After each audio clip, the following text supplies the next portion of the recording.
প্রথম কথা হলো আইনে যেটা আছে সেটা আছে। দ্বিতীয় হলো এই সরকার যেটা করেছেন সংবিধান মেনেই করেছেন, এখানে কোনো ব্যত্যয়ের কোনো কিছু ঘটেনি। শুধু আমরা যা করেছি সাংবিধানিক ভাবে করেছি। এটাকে বলে ডিমিং ক্লজ। যখন শপথ দেওয়া হয়েছে আমরা সাংবিধানিক ভাবে দিয়েছি।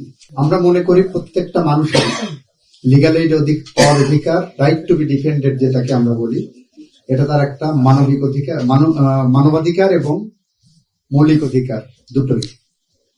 সেটাকে চিন্তা করে 1994 সালে আমাদের দেশনেত্রী বেগম খালেদা জিয়া প্রথমবারের মতো অ্যাডমিনিস্ট্রেটিভ অর্ডার দিয়ে এদেশে লিগ্যাল এইড কনসেপ্টটা চালু করেছিলেন। একজন মানুষ অপরাধ যত বড় অপরাধী হোক না কেন, তার নিজেকে ডিফেন্ড করার একটা অধিকার থাকবে,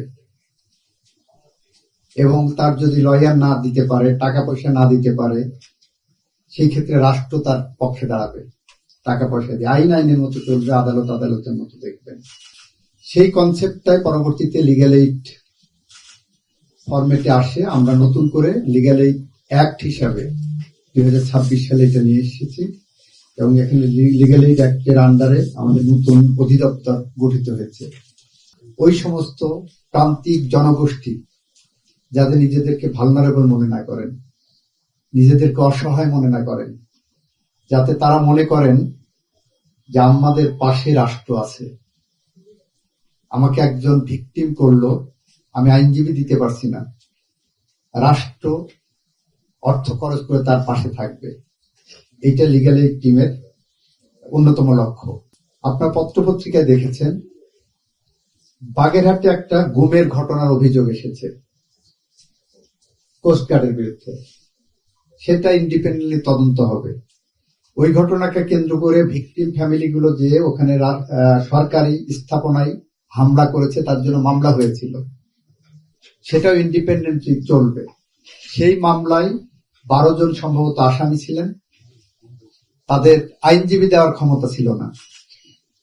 মানবাধিকার সংগঠনগুলো ইন্টারন্যাশনালি খুব কথাবার্তা বলছেন। এর মধ্যে একটা সংগঠন আমার নোটিশে আনলেন যে এই ফ্যামিলিগুলোর আইনজীবী দেওয়ার ক্ষমতা নাই, সামর্থ্য নাই।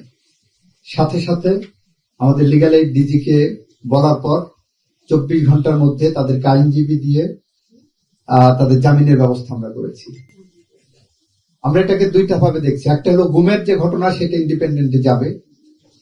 তারা যদি অপরাধ করে থাকে সেইটাও ইন্ডিপেন্ডেন্টলি হবে, বাট তাদের একটা আইনজীবীর মাধ্যমে, আইনজীবী দিয়ে আদালতে নিজেকে ডিফেন্ড করার যে অধিকার আছে, সেই অধিকারটা আমরা রাষ্ট্র নিশ্চিত করেছি। মানবাধিকার পরিস্থিতিতে একটা পুলিশ বাদী হয়ে রাজনৈতিক মিথ্যা মামলা এখন পর্যন্ত আমরা কোনো থানায় দেখি নাই পুলিশ বাদী হয়ে।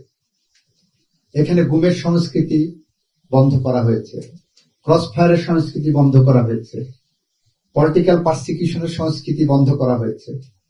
আমরা এই প্রক্রিয়ার মধ্য দিয়ে মানুষের কাছে মানবাধিকার, মৌলিক অধিকার, ন্যায় বিচার, আইনের শাসন নিশ্চিত করার জন্য বদ্ধপরিকর।